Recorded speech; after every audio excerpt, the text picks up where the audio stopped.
it's Dorian from Tensei Mods. In today's video, we're going to be going over some facts about PlayStation. Just some cool stuff about their handhelds, their consoles, stuff I didn't even know up until recently. Let's get into it.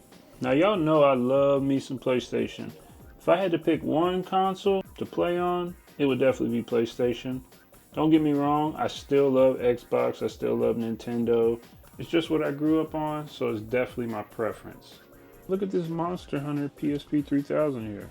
Super cool. You can even use the extended 1000 batteries in this, and this is a 3000 model. And who doesn't love an OLED Vita, especially red with the Soul Sacrifice decal on the back? The Vita is one of the best sellers we get in. Super good for emulation and just doing cool stuff on your Vita that Sony initially didn't want you to do. So the mod community really took the PlayStation Vita over, and that's why it's still so popular today. Or one of my prized possessions, the gold PS2, complete in box, straight from Japan. So who remembers the PlayStation 3D TV that came out during the PlayStation 3 life cycle? Well, Sony had released some component cables that would connect to your PlayStation Portable 3000 model so you can output on the TV screen. So the only thing that drives me crazy with this is the 16:9 aspect ratio when this TV looks to be 32:9. But let's put in a game and see how it works.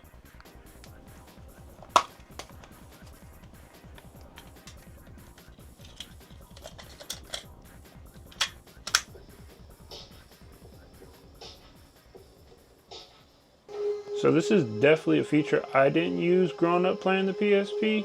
But just learning about it, it seems pretty cool. Probably would work better on a CRT with a square aspect ratio versus this long rectangular aspect ratio. I would pick the absolute slowest start game ever. Let's put in something a little bit more fast paced. I chose Darkstalkers, the Chronicles of Chaos Tower.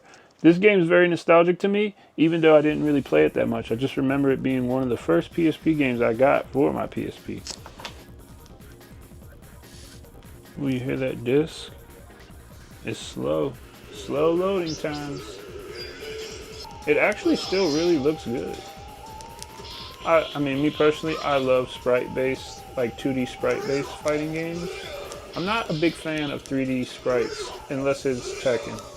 So that gold PS2 from earlier in the video, that's a Japanese model that only plays Japanese games. Thankfully, there's a soft mod out that allows you to play US games on all 5000 post-model PS2s.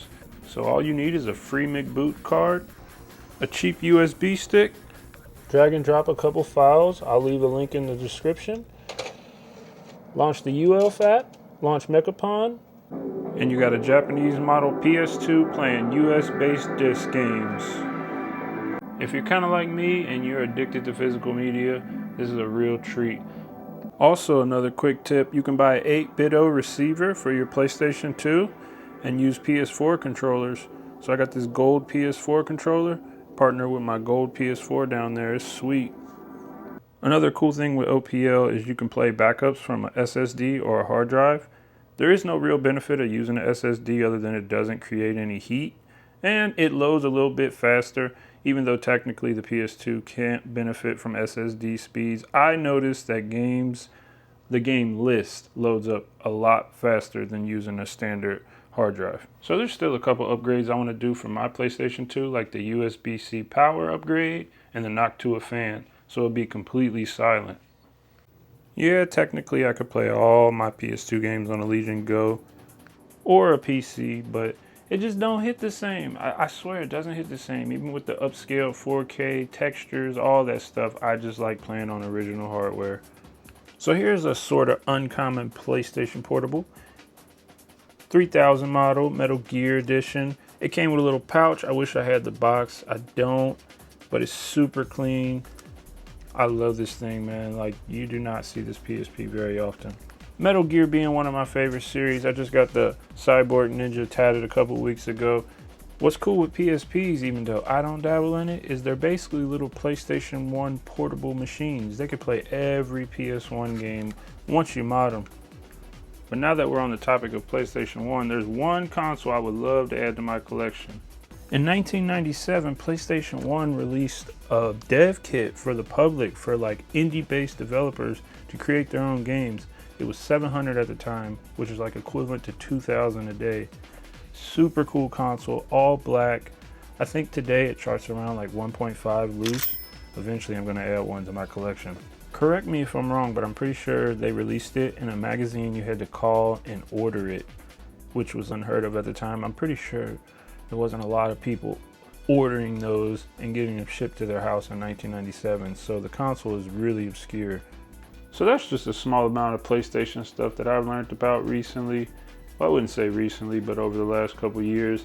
I know there's a PlayStation 2, a red one, that I would really love to have in my collection. It's insanely expensive. It's more expensive than my PS5 Pro 30th. Definitely more expensive than any other PlayStation item I own right now. The second most valuable PlayStation item I own is probably that PlayStation 1 neon sign. That was $1,000. I actually found that online and the guy did not want to ship it, but I convinced him and he shipped it and it got here no problem. So let me know, man. Here at Tensei, I like the rare stuff. I like the obscure stuff. So if there's anything I didn't mention, I know there's some PlayStation 3 stuff that I didn't mention at all. Some super rare PlayStation 3 variants. If y'all got any heat that I might need to add in my collection, drop a comment, let me know, and check me out on the next video.